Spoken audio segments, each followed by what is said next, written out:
लगातार एसपी साहब इस मुहिम को बढ़ा रहे हैं, तो एसपी साहब के लिए क्या कहोगे? ये मैंने उस दिन भी कहा था आपसे, बहुत शुक्रिया है, क्योंकि वो तो एक बड़े अफसर हैं, वो तो अपने वहाँ बैठकर काम करें, ये जिम्मेदारी थी उनकी, लेकिन वो हमारे पास आ रहे हैं, उल्टा हमको जागरूक कर रहे हैं, तो उनका बहुत शुक्रिया। जागरूक भी कर रहे हैं, जिस तरीके से यहाँ महापंचायत चल रही थी, काफ़ी लोग होटलों पर बैठे हुए दिखाई दे रहे थे, तो क्या कहोगे इसको लेकर? ये लोगों की अदम दिलचस्पी अच्छी बात नहीं है। इससे जाहिर होता है कि उन्हें मुसलमानों के मसाइल से कोई दिलचस्पी नहीं है, कौम की तरक्की करने से कोई दिलचस्पी नहीं है। और नबी अलैहिस्सलाम ने इरशाद फरमाया, जो आदमी मुसलमानों के मसाइल से दिलचस्पी ना रखे वो हम में से नहीं है, उनको आना चाहिए था यहाँ।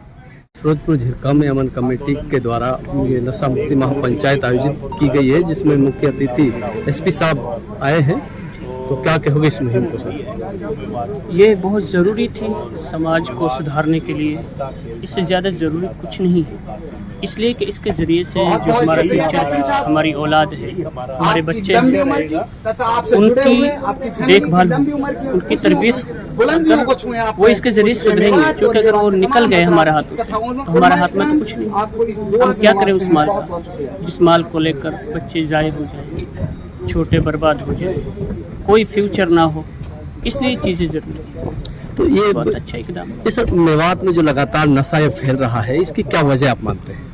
ये पेरेंट्स की बेतवज्जोही है, जो बड़े लोग हैं हम, वो उनको चाहिए कि अपने बच्चों पर खूब तवज्जो दें, और ये सोचें कि तो उनकी जिम्मेदारी है, शरई जिम्मेदारी है। सबसे पहले हम इंसान होने के बाद मुसलमान हैं, तो मुसलमान की सबसे पहली जिम्मेदारी है कि अपने बच्चे की सही तरबियत करना। अल्लाह तबारक व तआला ने माँ बाप के ज़िम्मे बच्चों को रोज़ी कमाना नहीं लगाया कि इनको बहुत बड़ा मालदार बनाओ, ये लगाया कि इनकी अच्छी तरबियत करो, इससे काफ़ी।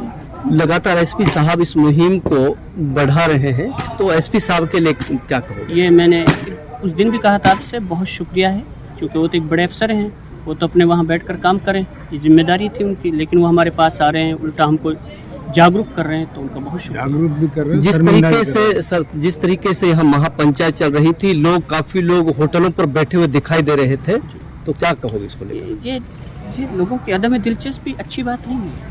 इससे जाहिर होता है कि उन्हें मुसलमानों के मसाइल से कोई दिलचस्पी नहीं है, कौम की तरक्की करने से कोई दिलचस्पी नहीं है। और नबी अलैहिस्सलाम ने इरशाद फरमाया, जो आदमी मुसलमानों के मसाइल से दिलचस्पी ना रखे वो हम में से नहीं है, उनको आना चाहिए था यहाँ। तो आखिर जो ये महापंचायतें काफ़ी पहली बार भी हो चुकी हैं, लेकिन होती हैं और फिर जो है फ्लॉप हो जाती हैं, तो इसके पीछे क्या वजह आप मानते हैं? असल में ये चीज़ें साथियों की गफलत है, गफलत का नतीजा है। काम ऐसे नहीं होते कि एक दिन में बहुत कुछ हो जाए, काम ऐसे होते हैं कि लगातार करने पड़ते हैं, फिर किसी चीज़ का नतीजा आता है। हम सोचते हैं कि एक जलसा कर कर और एक प्रोग्राम कर कर काम हो गया, इससे काम नहीं। अब लगातार इस्तिकामत के साथ लगना पड़ेगा, साथियों को सोचना पड़ेगा। एक काम हमने शुरू किया है तो उसको ये मेवात में जो मुहिम चली है, तो अब इससे क्या लगता है कि मेवात नशा मुक्त होगा? जैसे साथियों ने यहाँ कारगुजारी सुनाई है दूसरे तहसीलों की, उससे लग रहा है इंशाल्लाह यहाँ भी हम शुरू करेंगे। हम तो जाते ही हैं रोज़ाना, इंशाल्लाह और ज़्यादा जाएंगे गाँव में लोगों के पास, तो इससे इंशाल्लाह फ़ायदा होगा। तो उनको क्या संदेश देना चाहते हो सर, जो नशा यहाँ आकर बेचते हैं, बाहर के लोग नशा आकर बेचते हैं और उनका प्रभाव लोगों पर यहाँ पड़ रहा है? तो सिर्फ पैगाम दे सकते हैं, उनको चाहिए कि वो न बेचें। ये गलत बात है, समाज को बिगाड़ना इंतहाई दर्जे की गलत बात है। बाकी चेतावनी एसपी साहब ने दे दी उनको, या मेवात छोड़ दो, एसपी साहब ने दे दी।